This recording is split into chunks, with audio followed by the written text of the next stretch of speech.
Muy buenos días, querida familia. Dios le bendiga grandemente. Siguiendo con el estudio que estamos hablando acerca del origen del mal, queremos dejar en claro lo que la Biblia enseña al respecto. No queremos utilizar ninguna teoría humana, ninguna palabrería propia, sino mostrar lo que dice la palabra de Dios acerca del origen del mal. Durante estos días hemos estudiado acerca de los planes que Dios tenía para el hombre. ¿Eran planes de sufrimiento? ¿Eran planes de pandemia, de muerte, de maldad? No. El Señor creó al ser humano para que viviera eternamente. ¿Quién decidió que no fuera así? El mismo ser humano, con sus propias decisiones de desobediencia. Era necesario el árbol de la vida, del bien y el mal, en el árbol del conocimiento, del bien y el mal en el jardín del Edén. Sí, era necesario para que pudiera haber libertad plena. Si no hay la posibilidad de equivocarse, no hay libertad. Y vemos que cada ser creado por Dios, porque somos creación de Dios, no somos producto de la evolución, cada ser creado por Dios fue creado para que fuera libre, para que tuviera la posibilidad de decidir por sí mismo y entre esas decisiones decidiera también amar, respetar a su creador, honrar a su creador. Y de eso se trata. Nosotros como hijos debemos honrar a nuestros padres, es un mandato divino. Y obviamente como padres debemos también honrar a nuestro Padre que es Dios. Es una obligación que tenemos hacia Él, pero es una obligación que el Señor quiere que hagamos con amor. No es lo mismo hacer las cosas porque tenemos que hacerlas, que hacerlas porque decidimos amar a Dios. Yo siempre he puesto este ejemplo, ¿no? Supongamos el caso de dos esposos que están legalmente casados, así que cuando el esposo se va para el trabajo, la esposa se levanta refunfuñando, quejándose para hacerle el desayuno, para ayudarlo con el desayuno. Mientras que está cocinando se está quejando que ella se casó, que ella no se casó para estar cocinando, que qué fastidio tener que hacer lo mismo todo el tiempo. Y hace la comida, se le pone en la mesa y se queja y le dice, ojalá te ahogues con esa comida. Si no fuera porque estoy casada contigo, no lo hiciera. Fíjense, ella está cumpliendo con su responsabilidad de proveerle el desayuno a su esposo, ¿no? No estoy diciendo que esa sea una obligación de las damas cocinarle a los maridos, ¿no? Pero es algo común que sucede y muchas damas están dispuestas a hacerlo porque aman a su esposo. Otras podrían hacerlo porque es la responsabilidad, porque les tocó. Pero en este caso esta mujer lo está haciendo de manera desagradable. Es decir, no hay un verdadero gozo en servir, sino lo está haciendo porque no le queda de otra. Y el mismo caso lo podemos presentar donde la esposa le dice al esposo, mira, mi amor, mañana cuando te vayas a parar, en vez de hacer el desayuno tú mismo, llámame, yo te ayudo a hacerlo. Así que el esposo, porque la quiere, trata incluso de no llamarla, él empieza a hacer el desayuno allí, pero ella se levanta, se da cuenta y está con él mientras que le hace la arepita, lo más bonita que sea, quizás hasta le quede choreta, pero se la sirve, le da un besito, le dice, oye, disfruta el desayuno que te hice. Fíjese, es el mismo acto, es la misma situación, los dos están haciendo, las dos mujeres están haciendo comida, pero una lo está haciendo por obligación, la otra lo está haciendo por amor. Eso es lo que el Señor quería, que el ser humano le diera, le devolviera de ese amor que Él mismo le estaba dando. Y eso es lo que el Señor quiere de ti y quiere de mí, es que le devolvamos a Él ese amor. ¿Saben? Una de las cosas que me asombra en el mundo es ver lo desagradecidos que somos los seres humanos con Dios. Tratamos de sacar a Dios de todas las cosas que hacemos. Tratamos de dejar a Dios siempre por fuera, ignorándolo, desconociéndolo. Y incluso llegamos a pensar que somos producto de la creación. ¿Saben? Cosas tan asombrosas como un teléfono celular, como una computadora, como un vehículo, requiere el diseño cuidadoso de un equipo de trabajo, de un grupo de ingenieros que diseñan eso, y a pesar de que diseñan esa maquinaria, siempre hay algún detallito, ¿no? Algún defecto que tiene, y por eso tratan de que la segunda versión sea mucho mejor. Y pensar que el ser humano haya salido de la evolución es un pensamiento tan ridículo como pensar que un vehículo, un iPhone, un barco, un avión, simplemente salió como producto de la evolución, sabiendo que el cuerpo humano es la maquinaria más perfecta y más completa que existe sobre la faz de la Tierra. Así que Ahí vemos inclusive la mano del Señor, el amor de Dios por los seres humanos. Ahora nos creó Dios y nos puso en este mundo y nos dijo, bueno, vean a ver cómo hacen, sálvese quien pueda. Sería entonces un Dios cruel y un Dios terrible. Dios creó al ser humano, pero también lo sustenta, también lo cuida, lo protege y anhela que el ser humano le agradezca al Señor por sus bendiciones. Ahora, a pesar de todo lo que vemos, de este mundo que vemos, de las necesidades que pasamos, del trabajo que tenemos, el Señor tiene un plan superior para cada ser humano y es restaurar a sus hijos a su plan original, es decir, a la era similar a la de Adán, ¿no? Permitir que el ser humano tenga vida eterna, así como el mismo Dios tiene vida eterna. Él quiere darle ese regalo a la humanidad, pero para eso la humanidad tiene que decidir estar con el Señor y tiene que decidir obedecerle.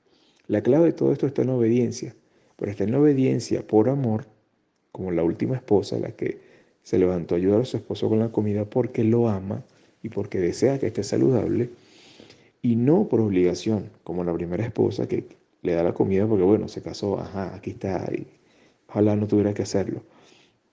Y eso era exactamente lo que el Señor quería. Por eso el árbol en el Edén. Por eso el Señor le da la posibilidad a cada quien que tome su propia decisión. Sabemos entonces que después del pecado, después de la desobediencia de Adán y Eva, las cosas se tornaron hostiles. Eva tuvo su primer hijo, le puso por nombre Caín. Ella pensaba que, recuerden que Dios le había dicho que ella iba a tener una simiente que iba a atacar a Satanás y lo iba a destruir. Pero resulta que ese primer hijo, Caín, educado como si fuera el Mesías, terminó asesinando a su otro hermano, Abel. Y vemos que entonces se introduce el asesinato, se introduce el homicidio.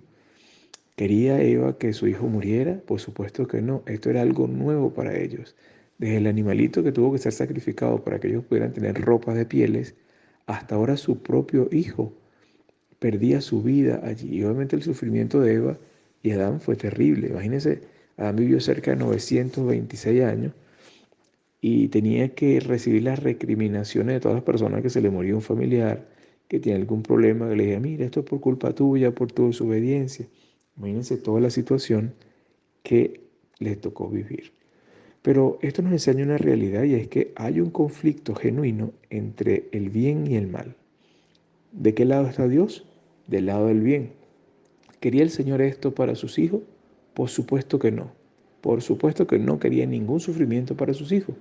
Fue una decisión del ser humano desobedecer a Dios y vinieron todas las desgracias. Sucede igual cuando una hija viviendo en su casa con todos los beneficios, privilegios, regalos que le puede dar su padre, decide entonces salir embarazada por allí. No fue que decidió salir embarazada, eso fue una consecuencia de una mala decisión. Ahora el padre, la madre, les toca ver cómo la pueden ayudar, pero la realidad es que ella tiene que llevar la consecuencia de su propia decisión. No sé si me están entendiendo. El Señor no creó al ser humano para que sufriera, lo creó para que fuera libre, para que tuviera libertad, para que pudiera escoger el camino del bien, para que fuera feliz, para que fructificara la tierra, para que tuviera familia, para que gobernara la tierra, todo lo que había. Pero el ser humano decidió dañar lo que Dios había creado. Le pasó igual, como le comenté, a esa hija que el padre la estaba educando para que sea alguien grande, para que tenga una carrera, para que tenga un hogar bonito, para que tenga familia, para que pueda lograr sus sueños, pero ella antes de tiempo decide ceder a la pretensión del novio que le dice, mira, una probadita, eso no pasa nada, todo el mundo lo hace. Termina desobedeciendo a sus padres, deshonrando a Dios, y entonces ahora le toca llevar la consecuencia de una barriga allí antes de tiempo. Ya no va a poder dormir completo, y ahora tiene que trasnocharse, ya no puede dedicarse tiempo a ella porque todo es para el muchachito. Y empieza a ver en su cuerpo ciertos deterioros por el parto, porque el niño, bueno, come 20 veces al día y empieza a sufrir y a pasar situaciones extremadamente difíciles que no era lo que el padre quería para ella. Así que nosotros, los seres humanos, estamos siendo realmente como esa adolescente que desobedeció a su padre. Nos tocó vivir las consecuencias de nuestra falta, de nuestro pecado. En conclusión, el ser humano comienza a sufrir cuando decide separarse de Dios y hoy sigue siendo así. El punto es que en la tierra, en el mundo, hay aflicción y va a haber aflicción. Y el Señor, en toda su bondad, en toda su generosidad, no nos ha ofrecido evitarnos el sufrimiento en la tierra. Incluso cuando el mismo Dios se hace hombre y nace en la tierra y viene a redimir al ser humano, pasa sufrimientos terribles aquí que el mismo enemigo de Dios le causa. Mas, sin embargo, lo hace por amor a nosotros, entendiendo que solamente a través de una muerte de sustitución podía entonces salvar al pecador. Recuerda que el Señor nunca va a cambiar sus leyes. Y por eso el Señor dijo que la paga del pecado es muerte. Así que si Él no cumplía su palabra, entonces sería un mentiroso. Y era lo que Satanás de alguna forma le quería reflejar. Si destruyes al ser humano, entonces eres un mentiroso. Si lo perdonas, entonces eres injusto. Entonces tu ley no sirve.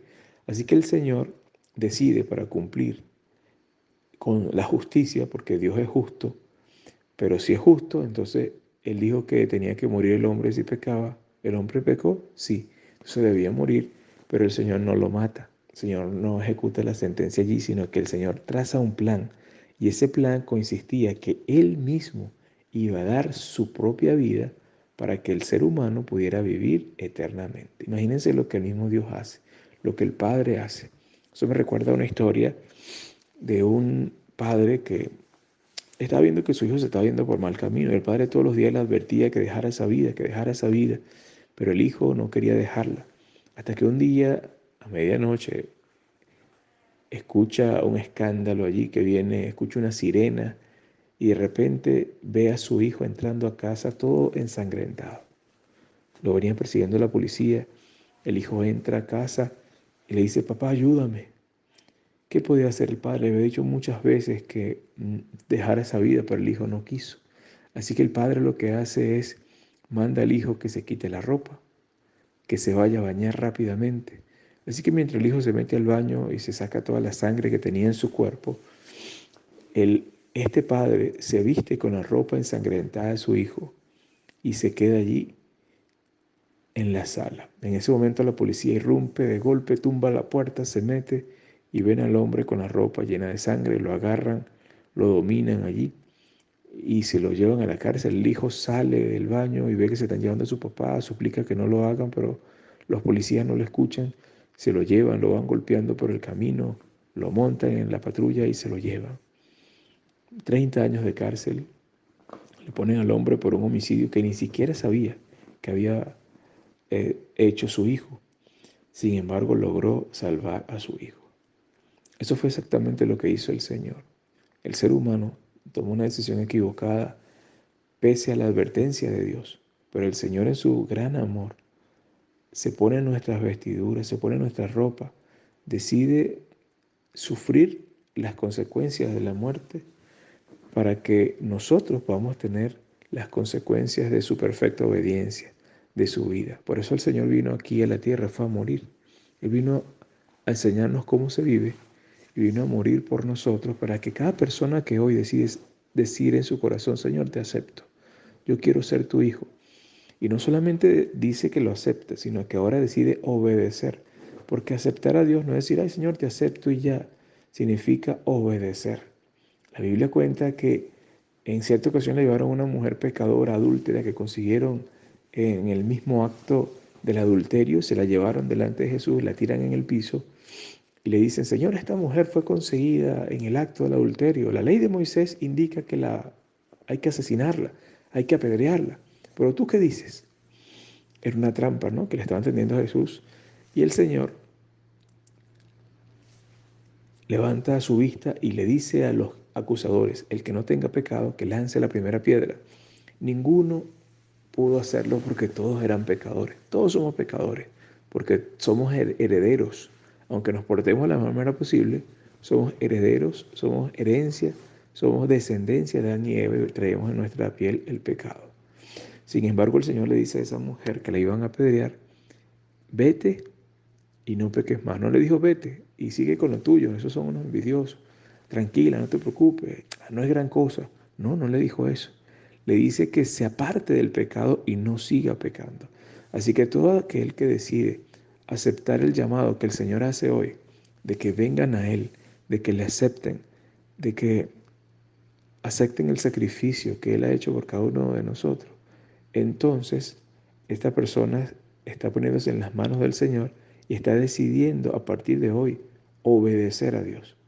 ¿Qué va a obedecer? Los mandamientos de Dios que son para nosotros.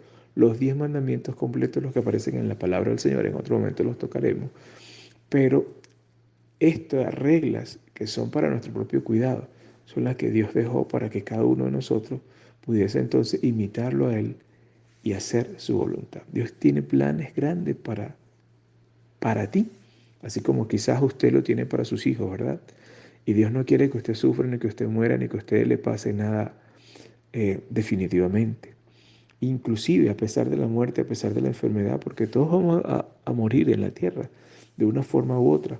Pero el Señor no se preocupa por esto, se preocupa por una vida más allá de esta vida temporal, sino se preocupa por una vida eterna. Que Dios te bendiga grandemente y recuerdes que el Señor tiene un plan para tu vida. No importa qué tan bajo hayas caído, no importa qué tanto hayas fallado, el Señor quiere y desea restaurarte. Feliz día.